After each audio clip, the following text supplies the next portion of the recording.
Well, a student entered her professor's office to contest a grade, but a lot more happened behind closed doors. Tonight, an NBC Bay Area exclusive, a professor admitting that he crossed the line. But a major Bay Area university has done nothing to discipline him. Chief investigative reporter Tony Kovaleski is breaking the story tonight. And Tony, the student reaching out to you because she says the university has simply let her down. Let her down, Raj, and disappointed her. Within hours of that interaction inside a professor's office at San Jose State, she called police and filed a report. Tonight, she's telling her story because 9 months later, no resolution, no penalty, and no discipline handed out to that professor. He looked at me and touched me and said, "How do you want to better your grade?" She's asked us to disguise her identity because she still attends San Jose State. My body just completely shut down. She's talking about a night in August of last year. He continued to touch me. An after-hours meeting up this staircase. I told him no, like I don't want to do it this way. Like, I'm not this type of person. A secluded office inside the Spartan complex. Then he straddled me and sat on me and put his hands through my, up my shirt and through my sweater. She scheduled a meeting with her professor to understand why he gave her a D+ the prior semester. She learned he discovered she plagiarized a significant amount of her final paper. The meeting lasted for 2 hours. He blocked the stairs from me being able to go down them and said, "The only way I'll let you leave is if I can grab your butt. But it has to be the way I want to grab it." This is video of the professor on campus. We contacted Professor Jeffrey Mathis to hear his side of what happened in his office after hours. When he did not return our emails and calls, we met him on campus after class. I want to hear your side of the story. What happened that night?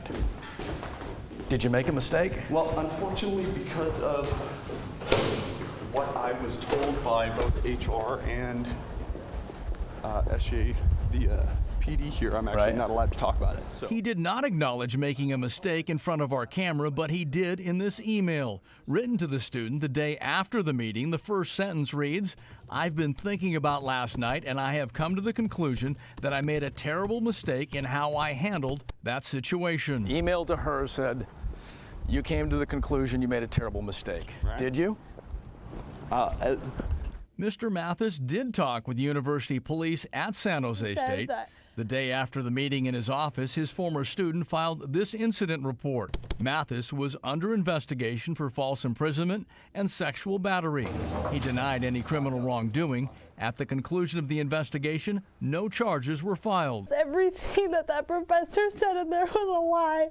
He said that I wanted to kiss him. I wanted him, and everything was just a lie. The email he wrote to the student also included, "I will change your grade to a B- for free because it is the right way to handle this." Why do you think he offered to change your grade?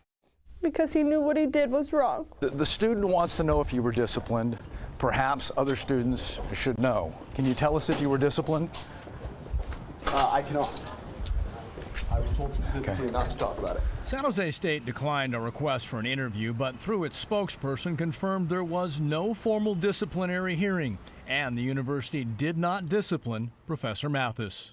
I find that surprising, simply because we have acknowledgement by the instructor. So there's not a question that he acknowledges the behavior. Beth DeLima is an expert in human relations. She regularly provides testimony in the courtroom during trials. When you read that report from the university and you learn that there was no formal disciplinary hearing, thus no formal discipline, what's that say? In essence, when you have a policy that is recognized as violated by an investigator and there's no response to that particular violation, in essence, you're condoning the behavior. She's referencing violations to the university's code of conduct. The university also conducted its own investigation. NBC Bay Area obtained a copy of the confidential report. Its conclusion reads in part, there is insufficient evidence against Professor Mathis to substantiate the claim of sexual harassment and sexual assault. It also states Mathis admitted to kissing and touching the complainant sexually, but he believes it was consensual. The report continues. Whether or not their actions were consensual in this instance, his position is one of power over the students, and he has the duty not to allow situations to develop. From a professional standpoint, did he cross the line here? Absolutely. No question. No.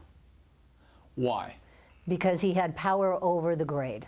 This is your name. This is your reputation. There, boss. This is your name and your reputation. I'm giving you a chance to defend that. Do you want to explain it to us? The university overruled Mathis on the grade change he offered in his email to the student. The student's grade now stands at a D+.